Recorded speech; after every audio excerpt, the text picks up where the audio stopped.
Sa mga nagagalit nung maraming tao na nagrarally sa EDSA, ngayon alam nyo na kung ano ang pinaglalaban nila. Alam nyo na ngayon, nakikita nyo naman dito kung ano na nangyari sa kalsada natin, parang ilog na. Umuulan lang, sigurado na ang baha. Buti pa sila, ipinaglalaban nila ang mga nangyayari sa korupsyon sa ating bansa. Ipinaglalaban nila kung sino man ang may mga pakana dyan sa korupsyon sa ating bansa dahil tayo rin naman ang magiging apektado pagdating ng panahon. Ang lakas ng agos ngayon ng tubig ulan dito sa aming kabayan. Tignan nyo, galing po ng kabundukan yan. Yan. Dahil sa kinamal nilang mali-malitang pera, kaya po nagkakaganito ang ating bansa. Grabe. Aagusin na po yata itong aming tindahan, no? Pati mga motor talaga ng mga matatangay na. Napakalakas na tubig galing kabundukan, no?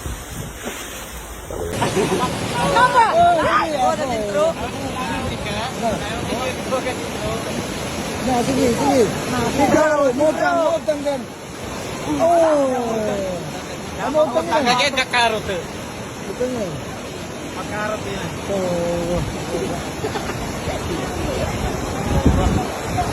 Surah. Ara oh. Arang kahoy. Surah. Dako kay nga kahoy ang gidala. Surah.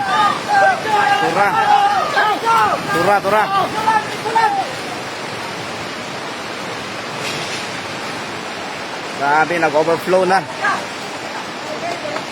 Overflow na din. Grabe na to.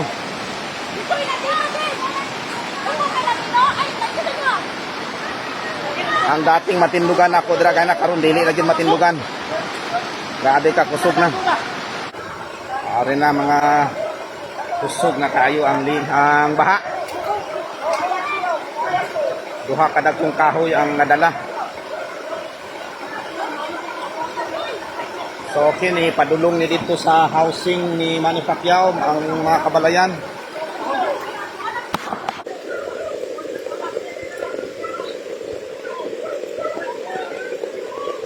So isa sa mga problema kay gihagbong manggod nila itong dakong kahoy. O po ang daghan kay mga dakong kahoy. Gusto kayo na dira mga talino ko. Hindi na siya normal.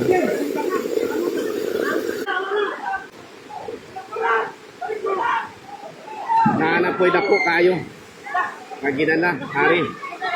Dako kayo. Hari, dako kayo nga lubi. Ayun. Kayo.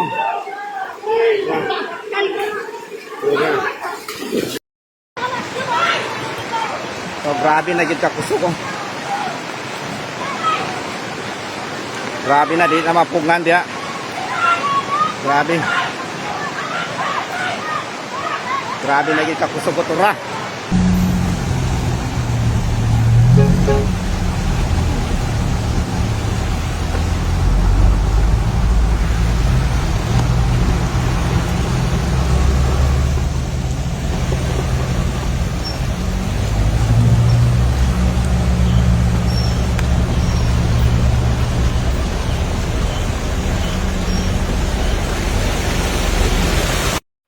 May adlaw sa tanan, mo dinhi karon ang sitwasyon na mo diri sa Barangay Butuan.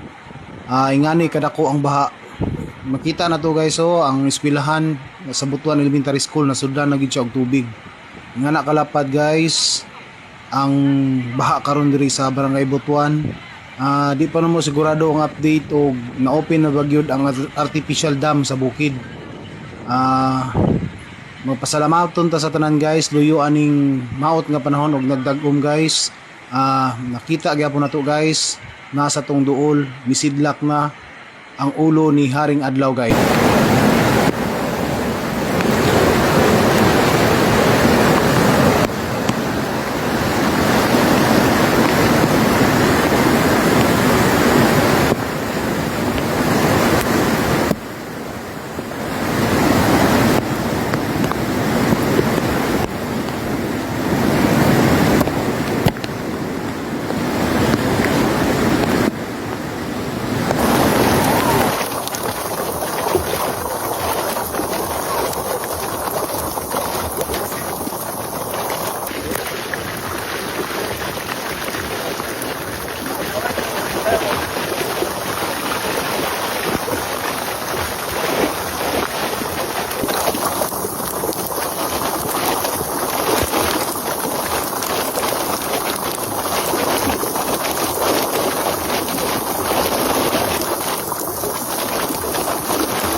Kaya ba naman talaga?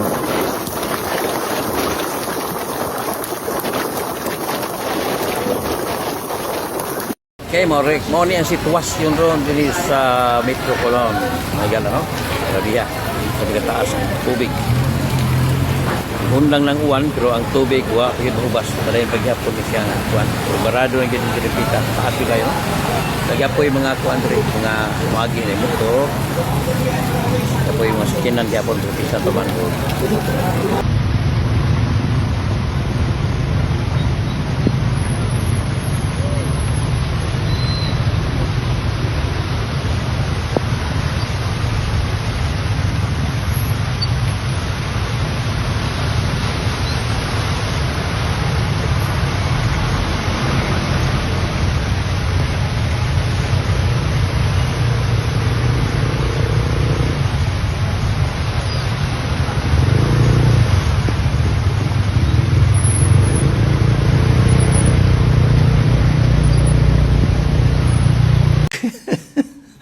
Ano, at kung hindi ko sinabi yung sinabi ko sa SONA, wala tayong pinag-uusapan na ganito. I'm the one who exposed all of this. And I'm the only one that has started to do anything about this. Bakit? Ang mga nakaramba na Pangulo, may nakita ba kayong ginawang ganon? Meron ba silang kinulong? Meron ba silang freeze na account? Meron ba silang mga investigasyon na ginawa? Wala. Sa akin lang. Tapos sasabihin, ako daw ang may kagagawan. Eh kung talagang racket ko yun, ba't ko sisirain yung racket ko? Di ba? That makes absolutely no sense. Ayon, inangkin na ng Pangulo na siya daw ang nagbulgar sa katiwalian sa flood control. Kung di daw dahil sa kanya, wala daw mangyayari. Dahil siya daw talaga ang nagbulgar sa mga katiwalian sa flood control ngayon. Nagbulgar ha?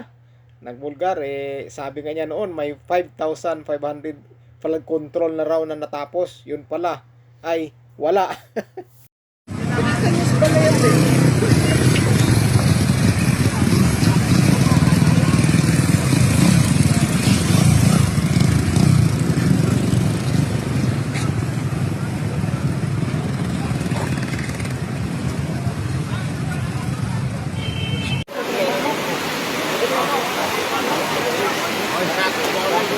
Balay ni nila tindahan ni board Tari kay aming nga balay artim para ang gym Kanawa.